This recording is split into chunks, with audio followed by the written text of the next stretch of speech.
Interstellar University floated in geosynchronous orbit above the gas giant Zephyros. 7. A symbol of galactic unity and shared knowledge. Within its halls, over 1,000 species mingled, some aquatic, some crystalline, some composed of pure plasma. But among the swirling diversity, one name was spoken only in whispers: humans. Not because they were present, far from it, but because they were the only known species explicitly and permanently banned from campus and all council-sponsored knowledge hubs. A rule etched in every known dialect and carved into the walls of the admissions hall read simply: Homo sapiens. Access denied. By Council Order 7091G. Most students didn't question it. It was one of those rules, like no antimatter in the dormitories or don't touch the black holes in the physics lab. But to a group of second-year xenohistory students, the ban became something else, an ongoing joke, a mystery wrapped in overreaction. Pietro of Varn, a translucent, color-shifting being shaped like a cluster of ribbons, pulsed bright orange with amusement one evening in the lounge. Humans? Banned? Oh, please. They barely mastered orbital travel before blowing up half their biosphere. Thrix, an insectoid from Zarlik with wings that flickered like mirrors, chimed in. Primitive. Sentient for what, 5,000 rotations? My larval stage lasted longer than their civilization. Nala, a plant-like photosynthetic creature who wore a mobile hydration rig, rolled her 6 compound eyes. I read somewhere that humans feared darkness and built buildings to stab the sky. They're not dangerous. They're just weird. Laughter rippled through them. But someone else had been listening. Professor Darun, a senior academic and former advisor to the Galactic Council, slowly drifted into the room. He was older than most stars, his translucent body flowing like a jellyfish in microgravity. He rarely involved himself in student gossip, but this time he spoke.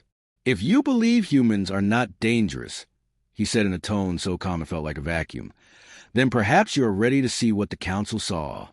The room fell silent. Pietro blinked. There's footage. There is, Darun confirmed. Restricted. Archived. Council Protocol Theta Black. I was there when it was sealed, but under academic review, I can show you, if you're certain. Absolutely, Thrick said quickly. We're ready. Tomorrow morning. Lecture Hall 9. Come prepared to confront truth without bias. The next morning, the 5 selected students filed into the hall. Darun stood before a biometric console. Once shown, he said, this cannot be unseen. The students nodded. He placed his appendage on the console. The lights dimmed. A screen unfolded from the wall. The footage began. Timestamp. 2143 Universal Time Coordinated, July 7th, 2081. Location, Mars Colony Defense Archive. The scene showed a long corridor within a military-grade testing facility. 2 humans, a male and a female, stood still at the far end. They wore no exosuits, no implants, no visible weapons. Their frames were lean, almost delicate compared to most galactic species. The computer voice spoke. Test begins in T-minus 10 seconds. Objective: disable the unit using non-lethal force. Demonstrate threat protocol. From the side, a security droid emerged. It was armed fast, built from carbon steel and equipped with tactical AI. It moved toward the male human. The man didn't flinch. He smiled. The next second, the droid was on the floor, its limbs scattered. The human had moved so fast the playback needed to be slowed by a factor of 30. He'd analyzed the robot's trajectory, slipped inside its guard, and dismantled it by targeting its joint actuators, barehanded. Nala whispered, he's just using his body. No augmentation. That shouldn't be possible. It is not only possible, Darun said, it is instinctive. The female human stepped forward. A swarm of training drones descended from above, their patterns randomized, equipped with stun rays and microblades. She didn't dodge. She flowed, calculating their movement midair, dismantling them with nothing but a short steel rod, and something else the students could barely describe: presence. When the swarm fell, she stood unscathed.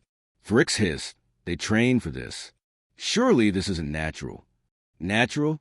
Darun echoed. This is standard Earth military protocol. Basic training.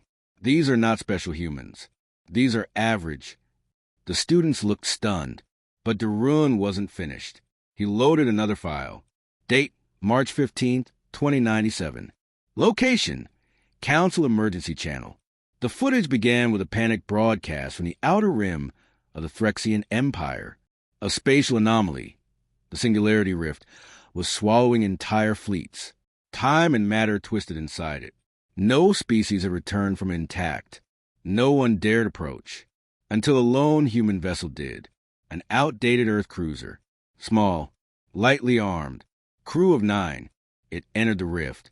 Sensors lost track. Days passed, then weeks. Just when the galactic community presumed them lost, the vessel returned. Intact. Burned, yes. Scarred, but whole. Inside, the humans carried data. Map singularity curves, phase anomalies, dark energy formulas that refuted core galactic physics. They had survived the unsurvivable, and they had learned. But worse, they had weaponized it. The final segment of the footage showed a live simulation taken by Council surveillance. A new human prototype ship. A fractal energy design powered by riftfold mathematics. Single-handedly destroyed a pirate armada by folding time around it. No massive blasts. No flashy weapons. Just a strategic erasure of the pirate fleet's existence 3 seconds in the past. Nala recoiled. They erased the timeline? Temporarily, Darun said. They didn't annihilate their enemies. They revised a moment of conflict. Pytral pulsed gray with confusion. That's not war. That's reality manipulation. And that, Darun said, is why the Council met. The moment humans began altering space-time in battle, the ethical foundation of the galaxy began to fracture. If they were allowed to expand unchecked, to explore and adapt as they always had, they would remake every rule, every standard, every code, so we banned them, not to punish, but to preserve what remains of universal order. The room was frozen in silence. The professor turned off the console. The ban was not fear of their weapons. It was fear of their will. Thrix finally spoke, voice barely audible. So what happened to them? Their planet collapsed. Their colonies failed. Didn't they die out?